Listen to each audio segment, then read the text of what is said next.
Assalamualaikum warahmatullahi wabarakatuh. Perkenalkan, saya Kunti Inayati dari kelas A pagi dengan NIM 230602003. Di sini saya akan mempresentasikan tentang CPK 3 kecerdasan komputasional saya, di mana saya mengajukan judul Optimasi Penjadwalan Laboratorium Teknik Informatika menggunakan algoritma genetika. Jadi, pertama-tama yang saya lakukan di sini adalah merepresentasikan kromosom dan menentukan jumlah individu.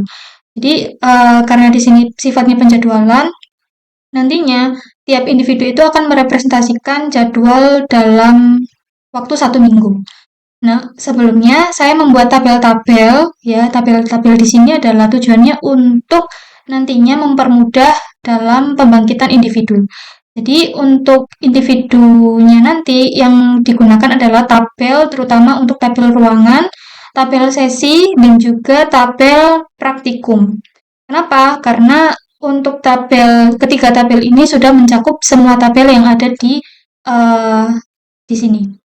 Oke, kemudian untuk pembangkitan individunya, jadi di sini pembangkitan individunya kami lakukan secara acak, di mana ada 4 individu yang kami bangkitkan. Di tiap individunya itu ada 5 kromosom, di mana di tiap kromosomnya itu ada 3 gen. Gen 1 itu adalah merepresentasikan kode mata kuliah, kode abstrak, dan juga kelas. Kemudian untuk gen yang kedua adalah merepresentasikan ruangan lab-nya. Jadi ada 3 ruangan lab yang kita gunakan, yaitu lab RPL, lab Algo, dan juga lab SPC. Kemudian untuk gen ketiga adalah merepresentasikan hari dan juga jam atau sesinya. Nah, selain kami membangkitkan secara daftar atau tabel, selain itu juga kami representasikan dalam bilangan integer atau integer encoding, di mana untuk tiap-tiap kromosomnya itu di tiap gennya kami representasikan dengan bilangan integer. Contohnya untuk individu 1, kromosom 1. Nah, kromosom 1 itu ada 3 gen.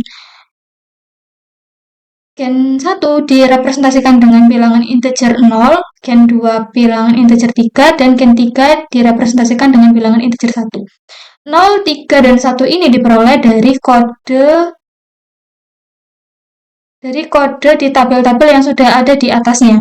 Jadi contohnya di gen 1. Di gen 1 itu karena dia direpresentasikan di tabel praktikum, untuk mata kuliah ASD 1, kode aspek AS007 dan kelas semester 1A, yaitu direpresentasikan oleh kode praktikum 0. Oleh sebab itu, makanya di bilangan integernya dia pakai integer 0. Kemudian untuk gen 2 dan gen 3 itu direpresentasikan dari kode ruangan dan juga kode sesi. Di mana kode ruangan ada 1-3 dan kode sesi itu ada 1-6. Kemudian keempat individu ini dibangkitkan dan selanjutnya adalah dihitung nilai fitnessnya menggunakan fungsi fitness.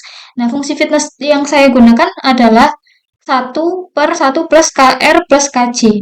Jadi KR itu adalah untuk crash ruangan. Crash ruangan ini terjadi ketika ruang dan sesi atau jamnya itu sama. Kemudian crash jadwal ini adalah ketika kelas dan juga sesi atau jamnya sama. Jadi nantinya di tiap individunya itu akan dicek apakah dia ada crash atau tidak. Ketika ada crash, maka dia akan bernilai 1, dan ketika tidak ada crash, maka dia akan bernilai 0. Nah, dari individu 1, individu 2, individu 3, sampai individu 4, diperoleh fitness yang sama dengan rumusnya itu 1 ditambah rumus fitness yang tadi, diperoleh semua fitnessnya itu adalah 0,5. Dan total fitness populasinya adalah 2,0. Kemudian, saya melakukan seleksi. Seleksi ini tujuannya adalah untuk memilih individu yang terbaik. Nah, sebelum seleksi dilakukan, maka kita melakukan proses perhitungan probabilitas dengan cara yaitu nilai fitness dari tiap individu dibagi dengan total fitnessnya. Jadi tiap individu itu punya probabilitasnya sendiri. Kebetulan di sini karena nilai fitnessnya itu sama 0,5 dibagi dengan total fitnessnya adalah 2 menghasilkan 0,25 dengan semua probabilitas tiap individunya itu sama. Kemudian dihitung kumulatifnya. Nah, kumulatifnya ini diperoleh dari kumulatif paling awal ditambah dengan probabilitas individu ke 1 atau sesuai dengan kumulatifnya. Jadi kalau kumulatif 1 ya berarti kumulatif awalnya 0 ya, karena masih awal atau belum diketahui, ditambah dengan 0,25 itu dari probabilitas pertama, dihasilkan 0,25. Begitu seterusnya sehingga sampai diperoleh kumulatif keempat. Jadi tujuan kumulatif ini adalah sebagai penentuan intervalnya nanti ketika generate random value-nya itu diketahui. Jadi setelah nanti menghitung kumulatif, maka langkah selanjutnya adalah kita menentukan nilai random yang diperoleh dari generate random generator, yang dimana kita menghasilkan 4 nilai random. Tujuannya adalah untuk diperoleh individu mana sih yang terpilih dari keempat individu tadi. Nah, setelah itu diperoleh, ternyata hasilnya adalah semua individu terpilih.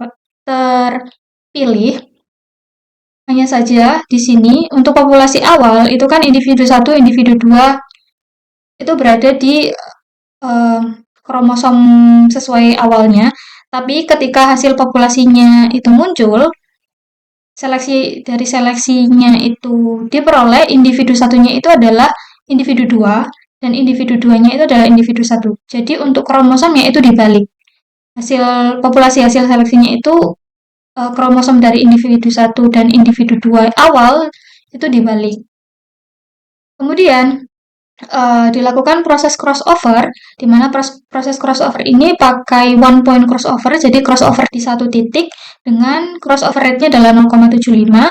Kemudian parent-parentnya ini akan didapatkan dari hasil seleksi yang sudah dilakukan tadi, dengan parent-parentnya nanti akan dipasangkan dua-dua.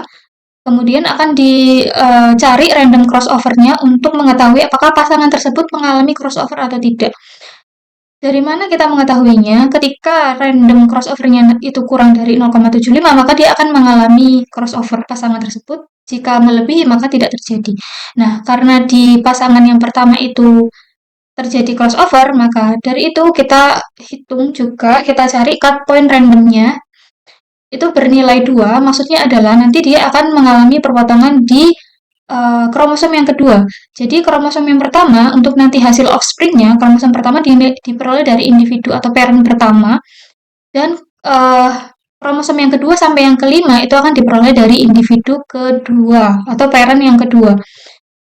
Nah, dari tiap crossover itu ada dilakukan 2 kali crossover. Crossover pertama menghasilkan offspring pertama dan crossover kedua dihasilkan offspring kedua, sehingga didapatkan untuk hasil populasi hasil crossover yaitu individu 1 dan individu 2-nya itu berasal dari offspring 1 dan offspring 2, sedangkan untuk individu 3 dan individu 4 itu berasal dari populasi awalnya tadi, yang berasal dari hasil seleksi, karena dia tidak mengalami crossover.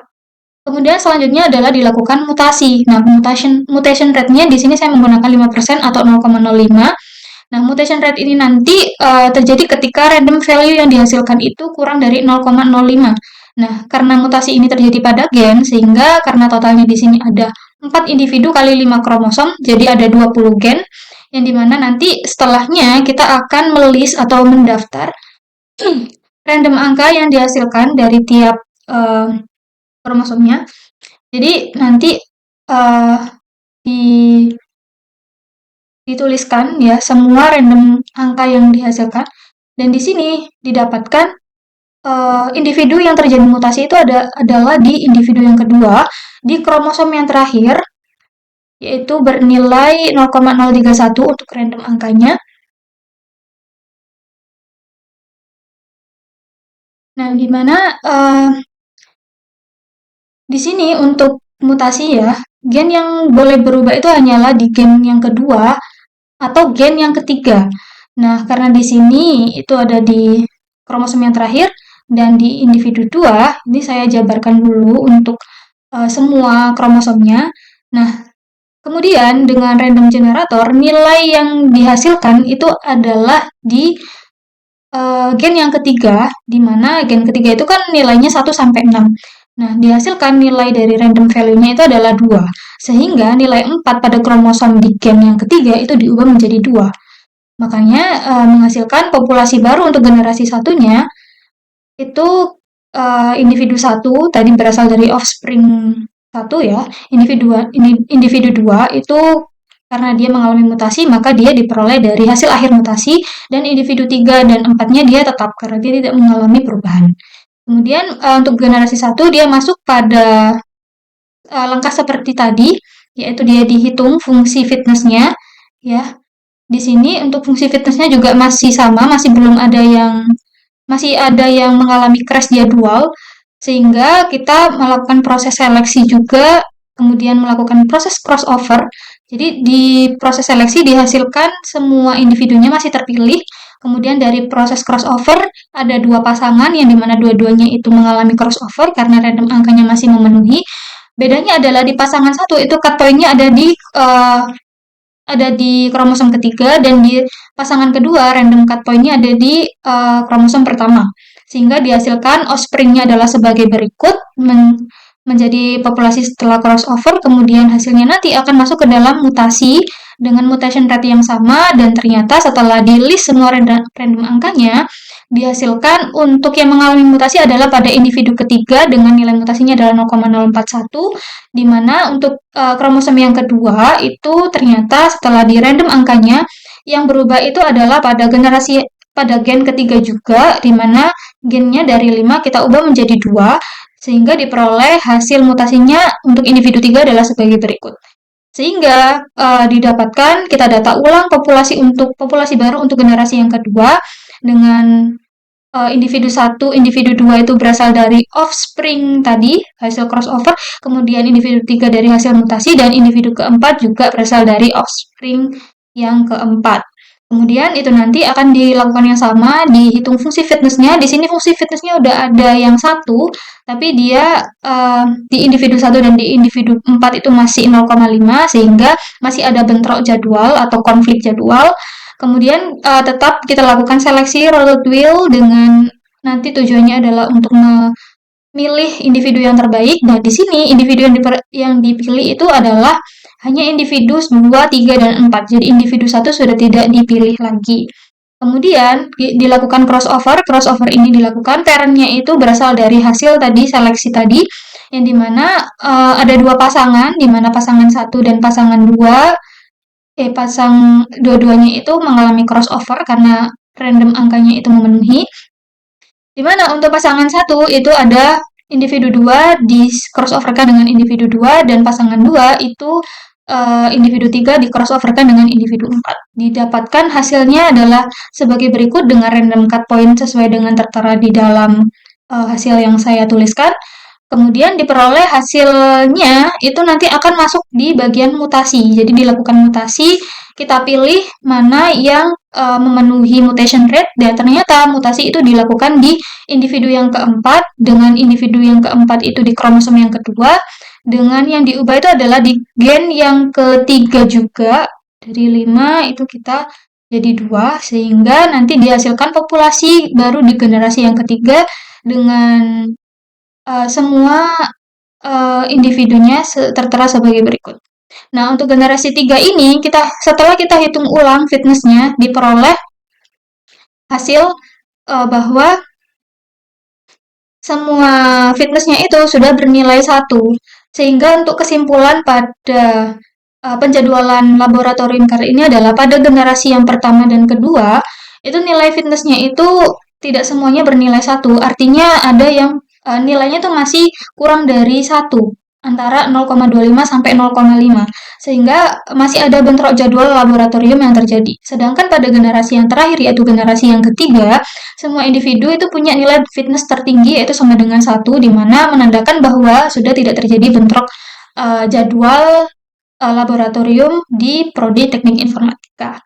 Sekian presentasi dari saya, mohon maaf apabila ada kesalahan. Saya akhiri. Wassalamualaikum warahmatullahi wabarakatuh.